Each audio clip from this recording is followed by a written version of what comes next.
நம்ம எல்லாரும் ரொம்ப ஆவலா எதிர்பார்த்துட்டு இருந்த வேட்பாளர்கள் அறிவிப்பு நம்மளுடைய முதல்வர் அவர்கள் பண்ணிட்டாங்க.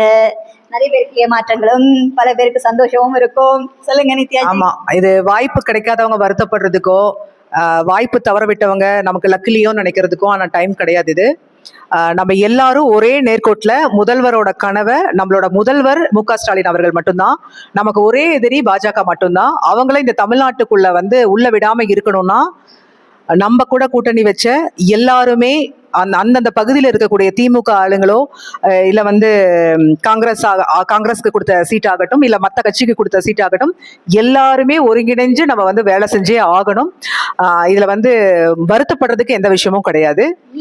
போட்டி போடுறதுக்கான நேரமும் கிடையாது. ஏன்னா போன டைமே 4 சீட் பாஜக ஜெயிச்சிருச்சு. இந்த டைம் ஒரு சீட்டு கூட வந்துடக்கூடாது. அது மட்டும் தான் நம்மளுடைய இலக்கா இருக்கும். என்னை பொறுத்த வரைக்கும் கோவையில லாஸ்ட் டைம் 10 தொகுதியுமே நாங்க இழந்தோம். ஆனா இந்த டைம் நாங்க அப்படி விடவே மாட்டோம். ஒரு தொகுதி கூட கிடையாது நமக்கு.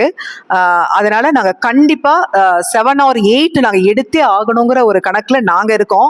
பட் கண்டிப்பா நம்ம எங்களோட பொறுப்பாளர் விஎஸ்பி செந்தில் அண்ணா இருக்காரு, செந்தில் பாலாஜி அண்ணா இருக்காரு. அவருக்கு தெற்கு மாவட்டத்துல சீட் கொடுத்துருக்காங்க. பெரிய மாற்றம் தான். அவரோட மாவட்டம் கரூர், பட் அவர் கோயம்புத்தூருக்கு வந்திருக்காரு.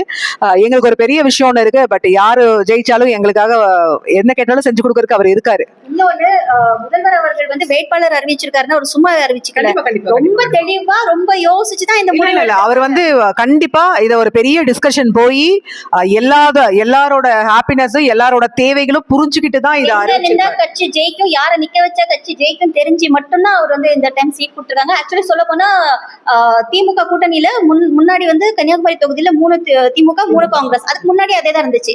2016 6 தொகுதியும் ஜெயிச்சோம். போன டைம் நாங்க 4 தொகுதி ஜெயிச்சிருந்தோம். இந்த டைம் பாத்தீங்கன்னா 3 தொகுதி காங்கிரஸ்க்கு, 1 தொகுதி கம்யூனிஸ்ட் கொடுத்திருக்காங்க, 2 தொகுதி திமுக எடுத்திருக்காங்க. இதுமே ஒரு நல்ல மூணு தான் சொல்லணும். ஏன்னா கூட்டணிக்கு நம்ம ஒர்க் பண்ணணும், அவங்களுக்கான ஒரு ஸ்பேஸ் கொடுக்கணும் அப்படின்றதால கொடுத்திருக்காங்க. அதனால இந்த டைம் நம்ம 6 தொகுதியும் ஜெயிச்சு ஆகணும். 2வது எங்களுடைய தொகுதியில ஆஸ்டின் அண்ணாச்சி அவர் நிக்கிறாரு. எங்களுடைய ரொம்ப நல்ல மனிதர்.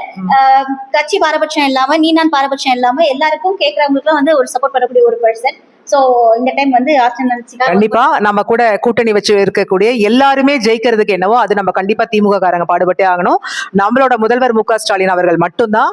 அவர் ஒரு விஷயத்த முடிவு பண்ணி சொல்றாரு அப்படின்னா அதுல பல அர்த்தங்கள் இருக்கும். நம்ம அவரோட வார்த்தை கட்டுப்பட்டுட்டு நம்மளுக்குள்ள என்ன அப்ஸ் அண்ட் டவுன்ஸ் என்ன இருந்தாலும் நம்ம எல்லாருமே ஹார்ட் ஒர்க் பண்ணி கண்டிப்பா பண்ணோம்.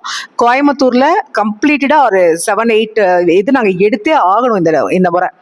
அதனால கண்டிப்பா நம்ம 10 தான் சொல்லணும். பட் பிராக்டிக்கலா we need 7 or 8. கண்டிப்பா நாங்க ஜெயிச்சே ஆகணும். எங்களுக்கு ஒரு பெரிய டார்கெட் இருக்கு. 200 தொகுதி குறைஞ்சபட்சம் நம்ம ஜெயிச்சே ஆகணும். அதுக்கான ஒர்க் நம்ம பண்ணுவோம். கண்டிப்பா ஷூர். வெற்றி நமது.